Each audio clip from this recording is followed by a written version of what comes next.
Great. Let's continue with the useful functions we have to define. This is the second part of this section. You can review the previous part for the lending and exchange rate functions.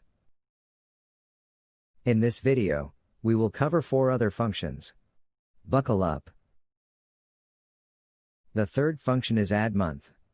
This function basically adds a month to a particular time. For time I mean year and month. As we cannot add a month to December directly, we have to define this function for a more convenient calculation. If the given month is December, we will change the month to January, which is 1, and add 1 to the year. Otherwise, we will only add 1 to the month. The fourth function is the growth function. This function calculates the growth rate of a given currency at a given time. In this program, we calculate growth by calculating the difference in the lending rate of the previous year, for a given currency at a given time. We will use the getLendingRate function we previously defined.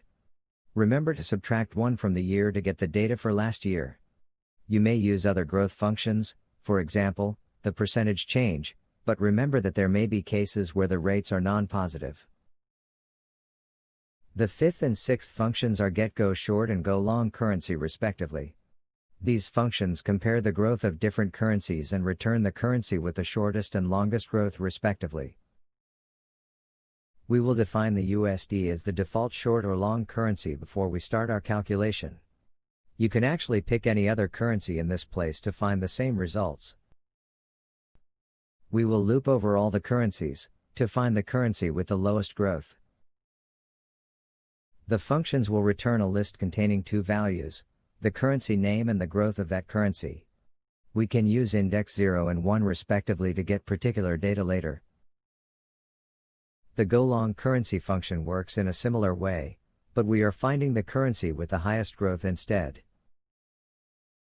Okay, we have covered all 6 functions we have to define before we start the monthly rebalance. In the next video, we will cover monthly rebalance using the 6 functions we defined right here. See you in the next video.